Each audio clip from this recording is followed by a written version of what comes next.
कामयाबी हासिल हुई, कई सारी तकनीक का इस्तेमाल किया गया। किस तरह से देखते हैं इस पूरे घटना को? देखिए, मेरा मानना है कि पूरा देश इस क्षण का इंतजार कर रहा था। ये हमारे लिए इन जिंदगियों का मसला क्रिकेट वर्ल्ड कप से कहीं बहुत ज़्यादा था। जद्दोजहद चल रही थी जिंदगी और मौत की। मैं समझता हूँ कि बेहद भावुक क्षण है कि हम ये कामयाब हुए, thanks to all the rescue team. Multiple level पे काम हुआ।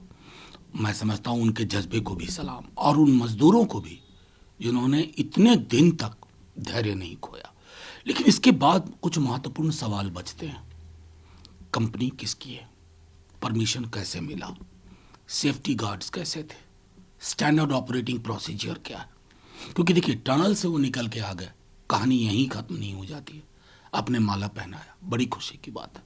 लेकिन उस फ्रेजाइल इकोलॉजिकल जोन में इस तरह की परमिशन, टनलिंग कौन देता है? किसके इशारे पे ये चीज़ें होती हैं? ये महत्वपूर्ण है। एक अप्रोच जो खुद प्रधानमंत्री ने स्तर पर अगर इस तरह की चीजें होती हैं तो किस तरह से देखते देखिए, मेरा सीधा मानना है कि हम लोग तमाशा हर चीज़ का बनाते हैं, नहीं बनाना चाहिए। प्रधानमंत्री जी ने बात की, देश के प्रधानमंत्री हैं भाई। ऐसा थोड़ी कि पहली बार ऐसा कुछ हुआ है और पहली बार इस तरह की, ये हमें एक टेंट शामियाना लगा करके हर चीज़ में इवेंट बाजी की आदत हो गई है। वो अपने घर जाए मजदूर, महफूज रहें, और आगे कोई जिंदगी किसी किसी पूंजीपति के लोभ और लालच का शिकार ना हो। सर, कल तेलंगाना जो कि आखिरी पांचवा स्टेट है, वहां पर वोटिंग हो जाएगी।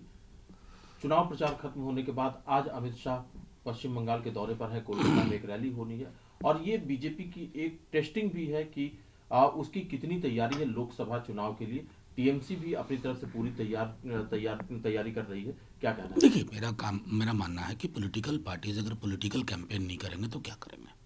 हर पॉलिटिकल पार्टी को अधिकार है।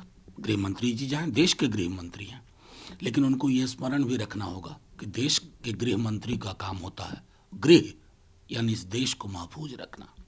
लोगों के बीच में दीवारें ना खड़ी हों, सामाजिक सौहार्द बरकरार रहे, चुनाव के वक्त में टोपी और तिलक को झगड़ा ना लगाएं। ये सारी चीज़ें उनकी जिम्मेवारी है, उसका निर्वहन करें। तो वो कलकत्ता जाएं या मणिपुर जाएं या मध्य प्रदेश जाएं, बिल्कुल। सर, तृणमूल कांग्रेस की तरफ से भी एक ऑफर लोगों ने, तो खासतौर से जो रेहड़ी पटरी वाले या दिहाड़ी मजदूर थे, उन्होंने जिन्होंने हिस्सा लिया था, सबको जो है काम का वेतन दिया जाएगा, 2 दिनों का मेहनताना उन्हें दिया जाएगा। देखिए, वो उनकी मतलब वो वहाँ के राज्य सरकार की इच्छा पर निर्भर, लेकिन उससे महत्वपूर्ण सवाल है